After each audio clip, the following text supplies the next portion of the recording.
দেখেন উনি একজন সুনামধন্য মানুষ, কাজ করছে খুব ভালো, কথাবার্তাটারও এরকম অশ্লীল, তাই না?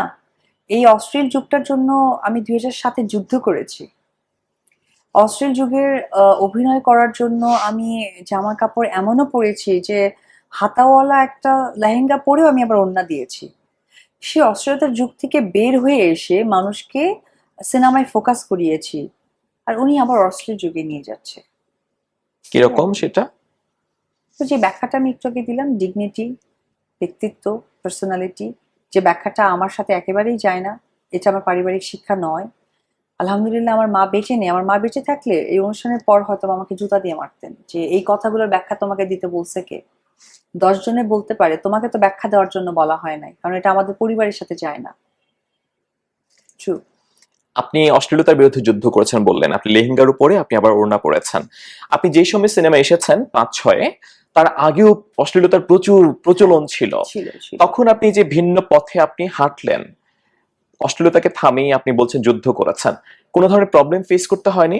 ধরেন অন্য আমার, নায়িকাদেরকে না হাফ নায়িকা প্যান্ট না, পরতে হচ্ছে, আমার আপনি সেখানে লেহেঙ্গা কিভাবে আমার পরেছেন? আসলে প্রযোজকের সাথে একটু ঝামেলা হয়েছিল, দুটো প্রযোজকের সাথে একটু ঝামেলা। নাম যদি আপনি না বলেন, একটু শুনতে চাই সেই যুদ্ধটা কেমন ছিল। আচ্ছা, আমি নাম এই জন্যই বলবো না, কারণ এখন আমার আঙ্কেল আমার বাবার মতো, আমি অত্যন্ত অত্যন্ত তাকে সম্মান করি, এবং উনি আমাকে প্রচুর স্নেহ করেন ভীষণভাবে। সো আমি এটা বলে আজকে আমি আমার কাছে ছোট হতে চাই না।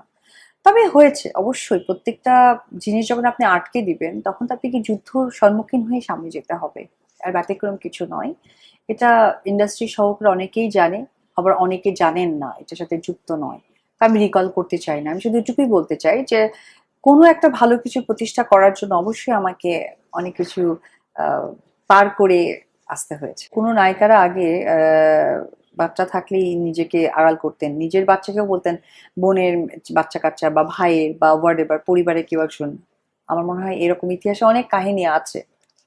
আমি যখন বের করেছি, এখন বাচ্চা হয়ে গেছে মানুষের একটা পার্ট অফ ফ্যাশন। অ্যাটলিস্ট আমি তাদেরকে ফ্যাশনে আনতে পেরেছি, এবং বাচ্চাগুলো আজকে হ্যাপি যে তার ছোটবেলার মেমোরিজ গুলো তার মা বা তার বাবার সাথে শেয়ার করতে পারছে। তো আমি কিন্তু মানুষকে শিখিয়েছি একটা বিষয়। আমি যখন বাবু নিয়ে এসেছি, এখন দেখেন প্রত্যেকটা শুটিং এ তার সন্তান নিয়ে মুভ করে। আপনি দেখবেন মাহি তার সন্তানকে প্রেজেন্ট করছে। আপনি দেখেন হিরোরা তাদের সন্তানকে নিয়ে ঘুরছে ফিরছে। বাট আপনি এইটাকে আমার ঘটনার আগে একটু জানতো, জাস্ট 17-এর আগে একটু চলে যান, 15-এ যান, 14-এ যান, আর ছিল কিন্তু বাবু। দেখেছেন কখনো?